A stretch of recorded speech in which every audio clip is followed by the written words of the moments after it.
देखिए यहाँ पे ये एक टैंक है, इस टैंक में वाटर है, इसकी डेंसिटी दे रखी है आपको 10⁻³ किलोग्राम पर मीटर क्यूब।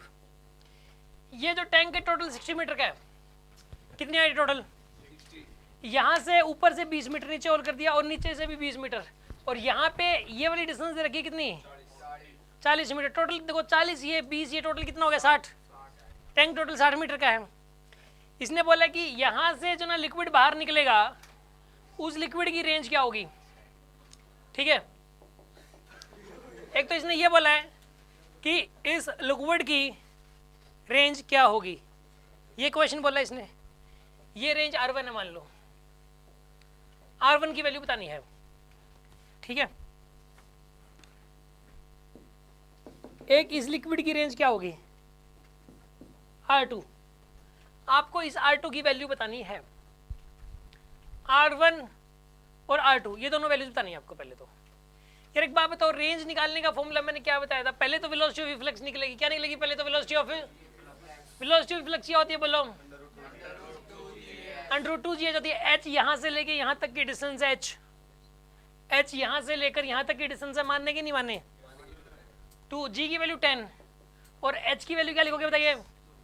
20। पूरे का अंडर रूट कितना हो जाएगा यहाँ पर? ये √400। √400 मतलब क्या हो गया यहाँ पर? ये 20 मीटर पर सेकंड होगी वेलोसिटी। यहाँ वाली वेलोसिटी आ गई 20 मीटर पर सेकंड। अब मुझे एक बात बताइए, अब टाइम कितना लगेगा यहाँ से लेके यहाँ तक आने का? √2। ये डिस्टेंस कितनी यहाँ से यहाँ तक की? 40 डिवाइड बाई 10। कितना आंसर आएगा बताइए? √8 seconds. 2√2 seconds. 2√।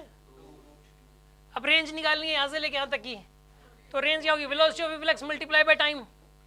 Velocity of reflex है 20, टाइम कितना है? 2√2। आंसर कितना आएगा इसका? यहाँ से लेके यहाँ तक की रेंज आ गई 40√2। अब ऐसे ये वाली रेंज निकालनी है। ये वाली रेंज कैसे निकालोगे? ये वाली डिस्टेंस कितनी है बोलो? 60 मीटर। ये 40 है क्योंकि 20 तो यही वाला है, टोटल था 60। तो यहाँ से यहाँ तक कितना है? 40 है। तो एक बात बताइए, वेलोसिटी ऑफ रिफ्लेक्स कितना होगा इस केस के अंदर? जी h की वैल्यू कितनी आएगी? 40। कितना आएगा ये?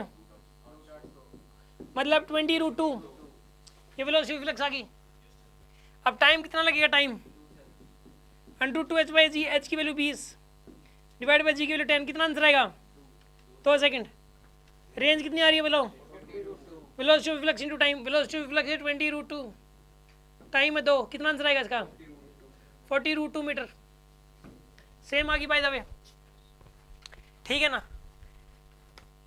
अब इसने बोला कि what is maximum possible range of the water by making a new orifice anywhere. ये कहीं पर भी एक नया ओरिफाइस बनाना है आपको, ठीक है ना। कहाँ पर बनाए कि रेंज सबसे ज्यादा है? मिड पॉइंट पे। कौन से पॉइंट बनाओगे? मिड पॉइंट पे। यहाँ पे ये मिड पॉइंट होगा कहीं पे, यहाँ पे ओरिफाइस बनाओगे आप, रेंज सबसे ज्यादा आएगी। तो इसका आंसर तो है मिड पॉइंट, यानी कि 30 मीटर पे। ग्राउंड से 30 मीटर बोल दो, चाहे ऊपर से 30 मीटर बोल दो, एक ही बात है। आंसर 30 मीटर आना था। अब इसने ये बोला कि नेट फोर्स एक्टिंग बताना कितना लगेगा इसके ऊपर। नेट फोर्स निकाल लोगे आप, ρAVE का स्क्वायर करोगे आप, ठीक है ना। 0 आ रहा है। इसके अंदर सोल्व करके देख लो आप। देखो पहले ये ना रिएक्शन फोर्स लगेगा इस तरफ F1 का, मान लो F1 की वैल्यू आ जाएगी यहाँ पे ρAVE का स्क्वायर। रो कितना? 10⁻3। एरिया कितना है इसका? 4 इंटू 10⁻6। वेलोसिटी ऑफ रिफ्लेक्स कितनी है इसकी? 20 का स्क्वायर। सोल्व कर लो इसको, कितना बनता है ये?